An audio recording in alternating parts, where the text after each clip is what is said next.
So I just got this custom motor mount built to get ready for reassembly. No, I cannot build you one of these. These are limited edition, unfortunately, but I understand your desire to have one. But this should make it super convenient to put this thing back together. So I got my parts in the tool room and then a little workbench, and everything is right there chest high. Then we can be able to put a bucket under here and test run it and get it all back together real conveniently. So yeah, moving on to the next step. All right guys, so let's start putting this motor back together. So here we have the new bearing housing with the bearing and the seals pressed in, and here's the old for comparison. So definitely an upgrade, and we will move forward with assembly. So let's get let's get this gasket we need. It should be this one. So that'll go underneath there, and then we'll slide this down over the top of the drive shaft and start putting it back together.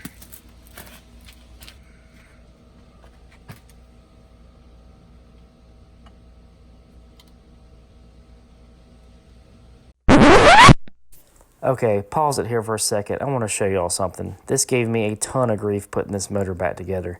So look at the shift shaft next to the ruler in this photo. You'll notice a stainless steel pin circled in white. Now look at mine. There is no stainless steel pin. Now I did notice a little nub of corroded steel which was in the same place as this pin is. Now I didn't think anything of it at the time, but it turns out what this does is it keeps the shift shaft from popping out of reverse and completely out of the bottom of the lower unit and completely popping out of gear. And it hits the bottom of that bearing carrier plate and stops that from popping up so high. Now this is extremely important during lower unit removal because it's going to pop out of the gear shifter inside the lower unit, and you've got to fish it back in. Now I hint at this a few times in this video, but most of this frustration is off camera.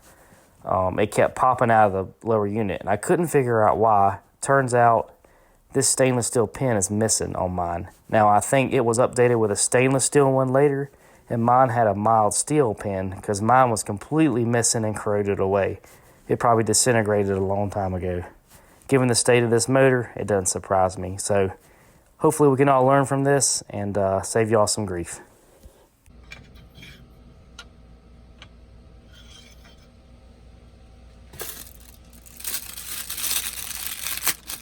We'll need to put a new shift shaft boot on this housing. A little bit of grease. And I think you just push it through.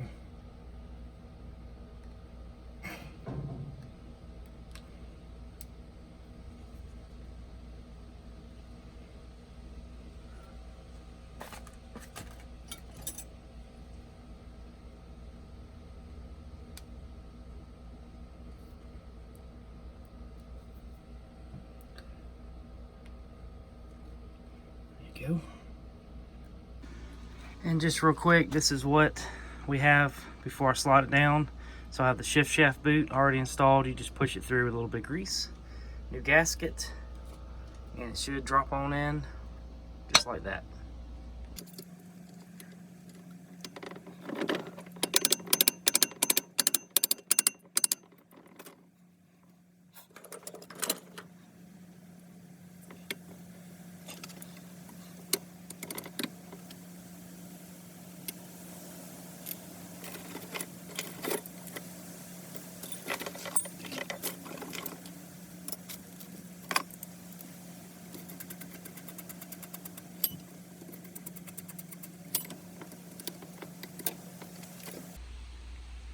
Alright, so there you have it. That is technically a top-end rebuild on this lower unit. So we need to assemble the base plate and water pump back on.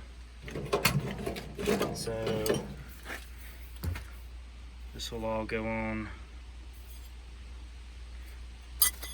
like normal, just like a normal service. And then we have a new cotter key and everything. And so let's put all that together.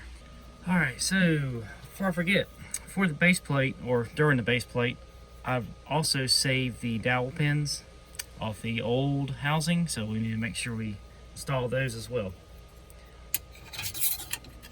And surprisingly, they were easy to pop out. Just a pair of ice grips and they came right out. So we'll put those in the new housing.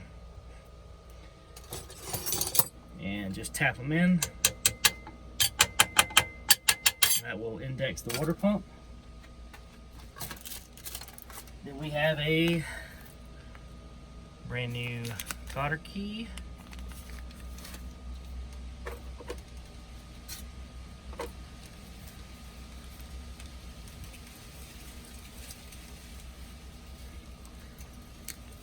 Nice and shiny Yamaha parts. So we'll install the cotter key right there.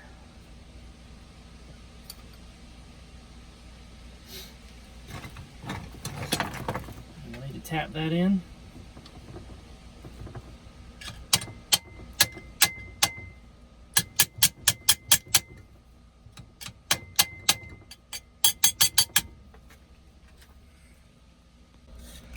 And with the cotter key in, we're going to move forward with the new impeller. Just the standard smaller motor impeller they sell.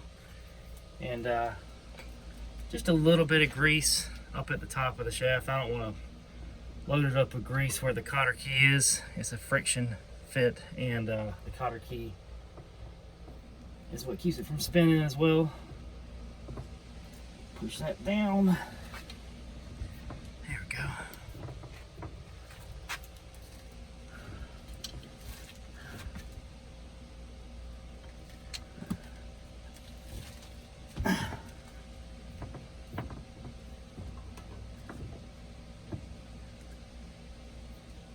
And then after that, we can stick the water pump housing. This is the original. Again, I don't like buying water pump kits. I think they are a ripoff. Unless you run this motor hot, do damage to it, suck up a bag on the lake, or run it dry with no water, you don't need to replace any of this stuff. So a little bit of grease to help the impeller spin a little bit on startup while we're working on it, and then we'll slide that down. And then we will twist it. There you go. Put the bolts back in with a little bit of grease.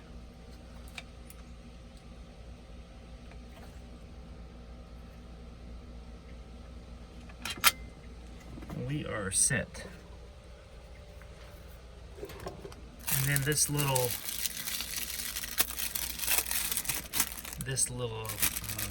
seal thing on the front of the water pump housing, I got a new one of those. The old one was pretty much shot, so it goes right here.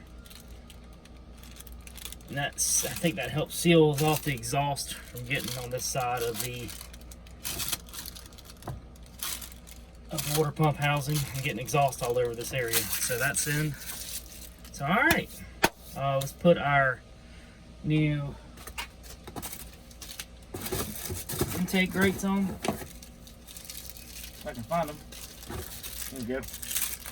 Put our new intake grates on. And we will be ready to move on with sticking the Powerhead back together.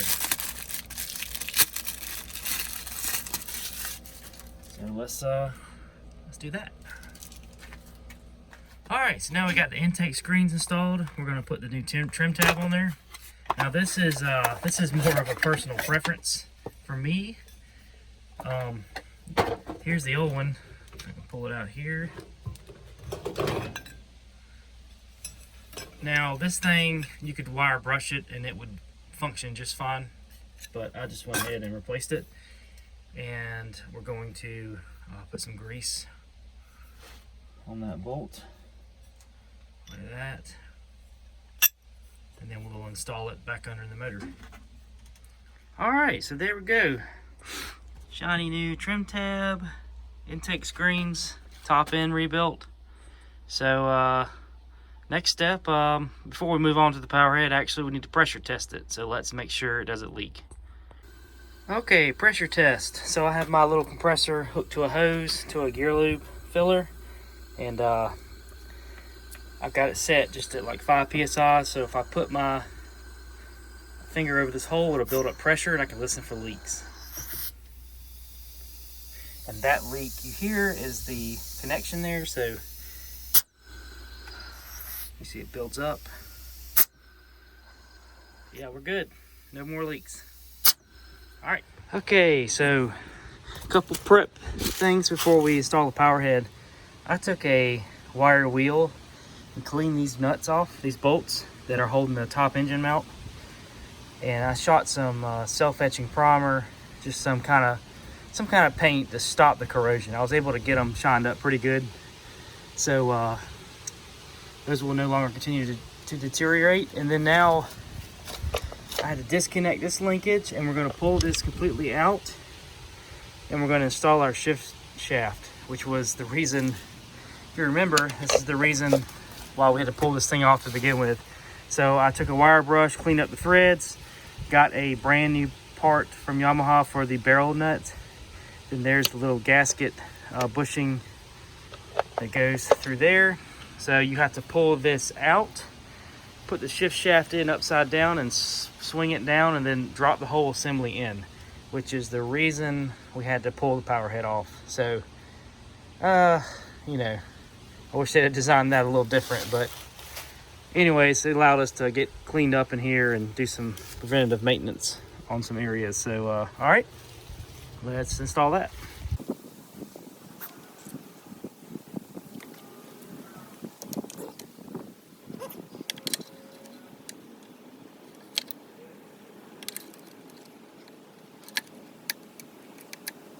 All right, guys, so we have the sauce tuner here, and this is something that hasn't been documented very well on the internet, so I kind of want to show y'all something here.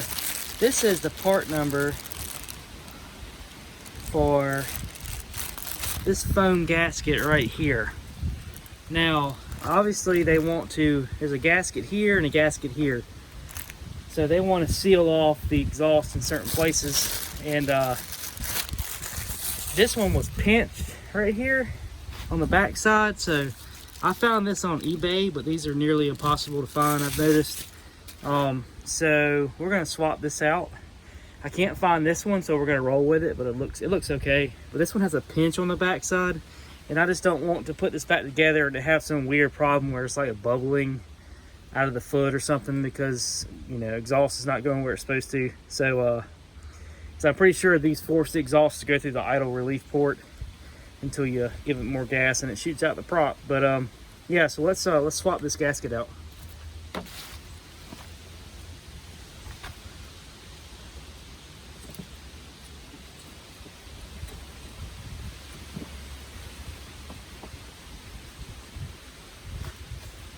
And as you can see there's a difference. That one was pinched, so we'll put the new one on.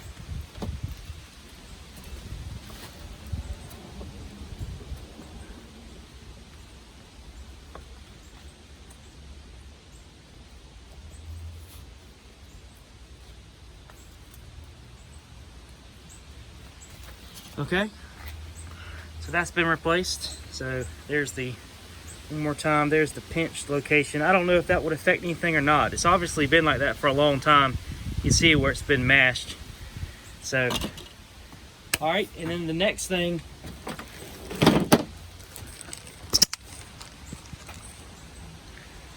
all right, so the next thing is the gasket. Now, I bought this off eBay, and it's not a Yamaha gasket. But at first I was concerned because it doesn't match up 100%. So that goes there like that. All right, so there's a difference in the casting right there That's the only thing I see. Now, doing some research, I figured out this is the only gasket that's available now. This this cut of it. The original one that has that cut out right there, or that extra piece, is not available. So this is the only one you're going to get. Even I looked at the picture of the OEM Yamaha one for this motor, and they're not making it with that cutout in it either. But I've seen a picture in the old one, and I remember taking the old one off this motor. It did have that, but I guess they're just not making that version anymore. So we're going to install the Powerhead base gasket, and the only thing you gotta watch out for is there's the the feed from the water pump that pushes water up into the motor. So I'm just gonna line this up, and I think I'm going, there's the dowel pins. Because there's a rubber piece right here, I think I'm gonna cheat and put a little bit of RTV just to help that, because that rubber piece is pretty old. I don't want water leaking out the bottom of that. So I'll put a little RTV on that, and we're gonna lift this power head and drop it on and make sure everything's out of the way, and hopefully this goes well.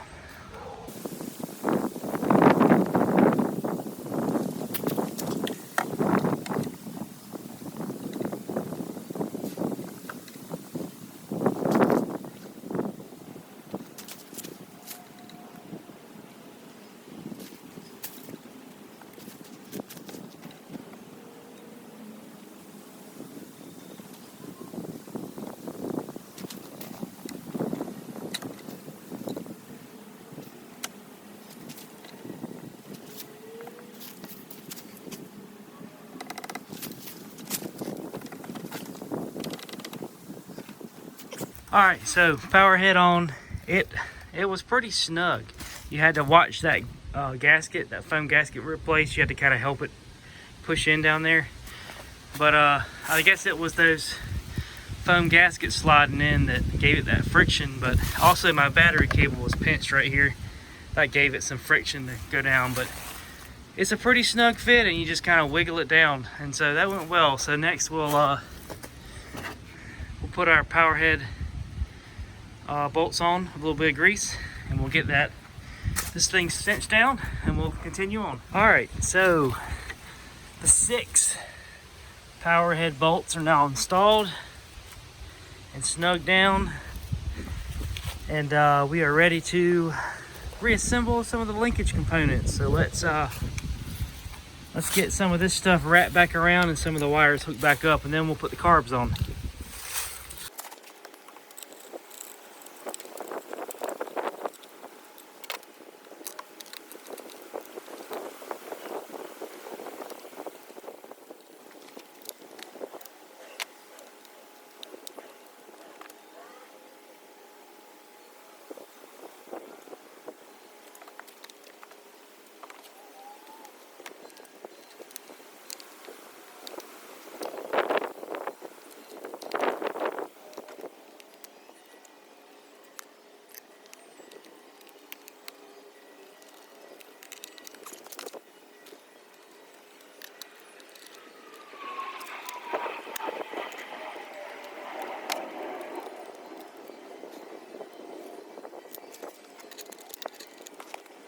All right, so all this is back together. You can't really mess this stuff up. I mean, I say that. We'll see what happens when I get it crank it up. But yeah, so everything has a specific plug, female or male, and you just need to put it back together the way it was, because you really can't do it any other way. There's only certain ways that stuff will plug back up. So all right, next, carburetors.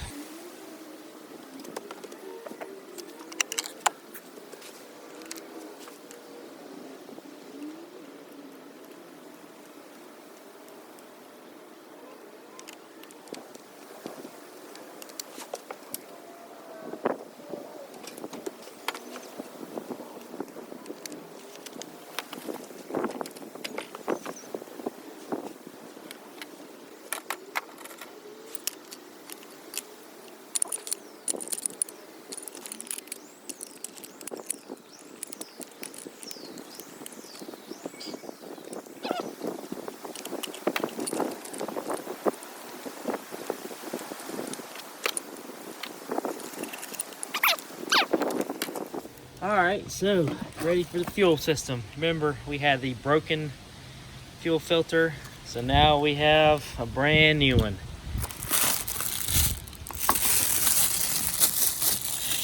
Boy, what a difference. That's what it's supposed to look like. So we'll get it installed. All right, ready to put the gear case on. Hopefully this goes smooth. All right, everything's back together. Look what just broke. The damn linkage just snapped to my gear shifter. So let's see if it runs. That was kind of a pain. I ended up having to take the lower unit back in there, pull the bearing housing off, and reinstall the shift shaft.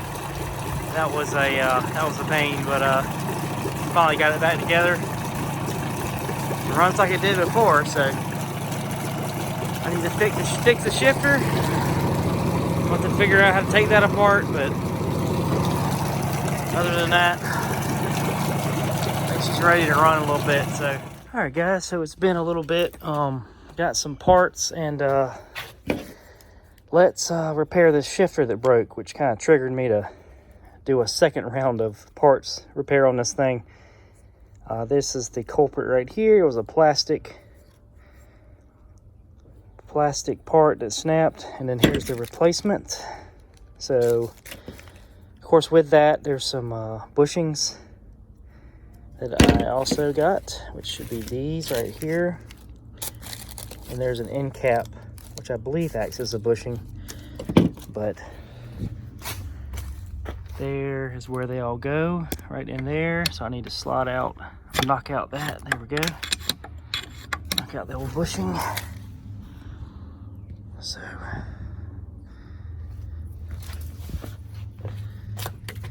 and if anybody's wondering how these come apart, I've never had to take one apart before. There's a 10 millimeter up inside there, and it just threads in like that and holds this shifter on the shaft of the handle with that 10 millimeter bolt. So let's get this all disassembled and cleaned up with some sandpaper and a little bit of grease, and I think we can put it back together. Then we're going to clean out the inside of this housing. I've got a wire brush and a drill.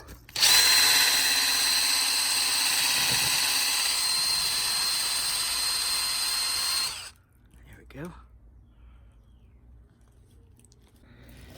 Now, I'm going to have to take this starter off, both electric and the recoil starter, to get this shift shaft out of here, because I can't cleanly separate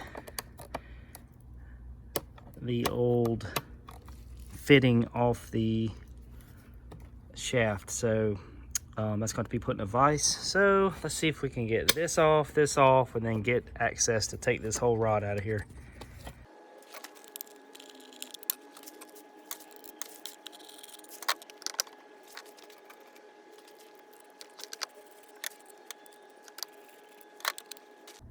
All right, so with the starter out of the way, there it is. There's the clevis pin that holds that shifter rod in place. So we'll pull that, make sure we don't lose that little plastic bushing, and get this to the workbench. All right, so I put this in the vise and spun off the old broken part right there. There's the new one. And I probably should have bought a new 8 millimeter jam nut. I completely forgot about it. So I'm just going to spin the new one up to it, snug it down, and it'll be in the exact same position it was. So I don't think there's anything critical to align here. If you were to lose that position, it's just going to affect where the shifter feels, kind of weird neutral, reverse, and forward feel on the motor. It's not going to affect anything else. So, but anyway, that's what I'll do. We'll spin that back together and reinstall this rod. So there's a little plastic washer on there, and we're just going to stick it right back through there like that. We'll drop our clevis pin back through there, and that'll be that. Okay, so first things first, this little part, which came in this parts bag, there's the number. It's like a button almost. This goes up in there and out the end like that.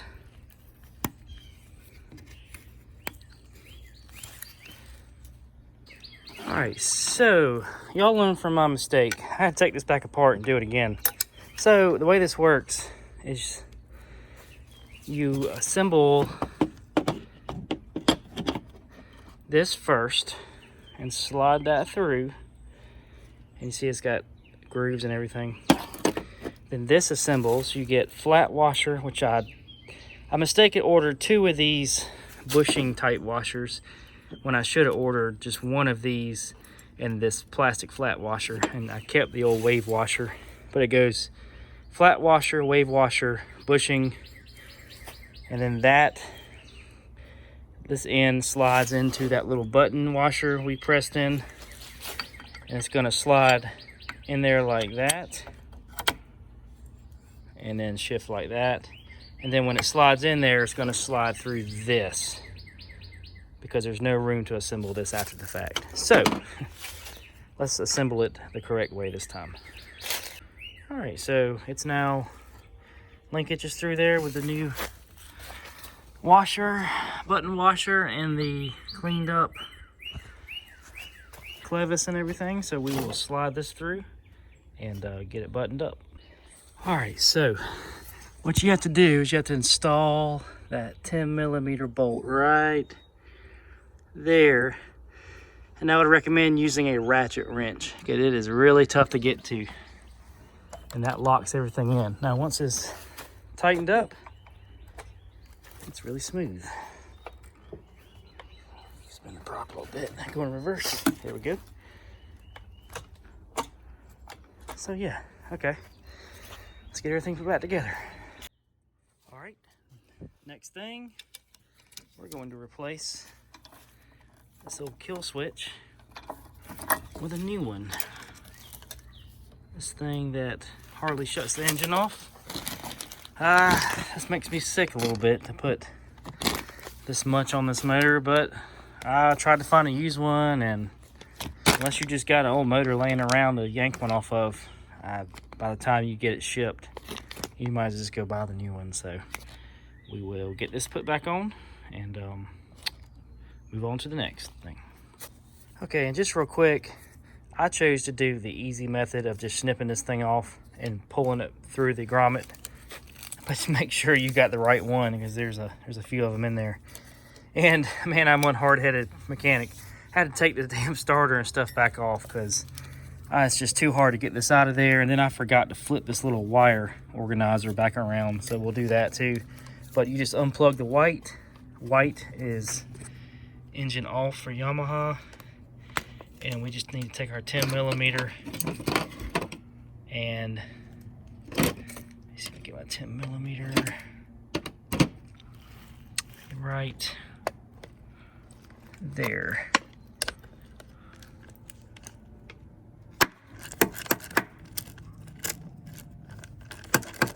And all that's happening is when you push that switch, it's just taking that white wire and grounding it out. And that tells the ignition box to shut the spark off. And your motor cuts off. So if you ever have a no start condition, you can always disconnect that white wire and eliminate a bad off switch. But yeah, there's the old, there's the new.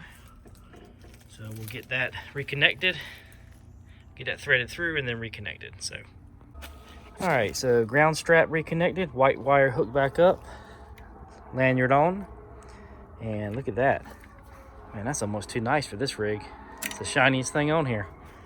So next step, let's see what we got. We got 2 more upgrades. Next one is the handle. So let's see if we can get this thing cut off of here and put the new handle on there.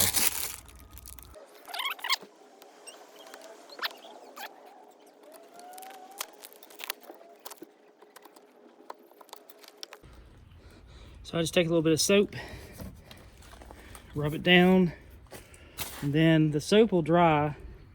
So you gotta move kind of quick.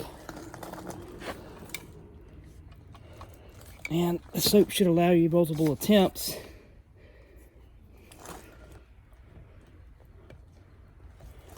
But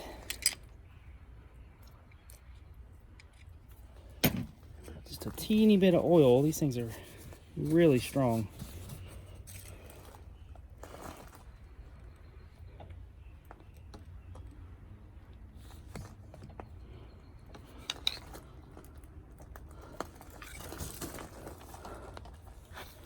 And there you go.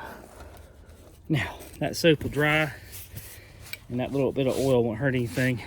And when that bulge disappears right there, it's laid down in there. So, man, that is nice. All right, next step. Then, the grand finale. The new nipple. That's right. This motor has a nipple. We're going to put the nipple in this tail, and nothing wrong with the way it was. This is perfectly acceptable, especially if you're in areas that are prone to clogging up. But I like it with the factory stream, so I'm gonna install this real quick and we'll pick it up there. Okay, I had to take a little torch and heat this plastic up. This stuff was stiff like crazy, so probably should replace that whole hose, but we'll just press fit it on there and then push this up in there, and that's it. All right, let's do a little test run and see how it works with all these, I guess they're luxury parts replaced.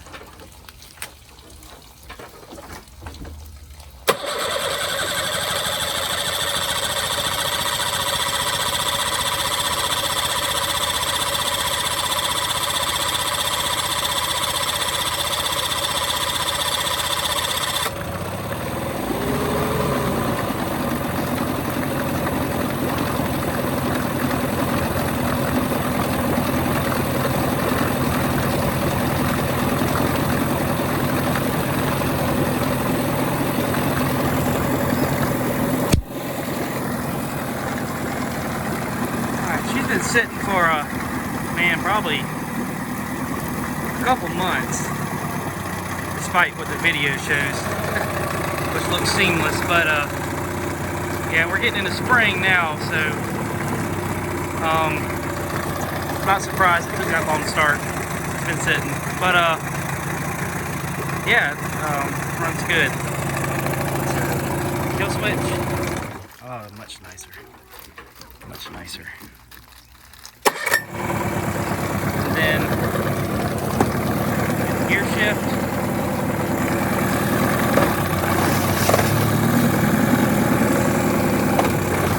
Reverse. Very nice.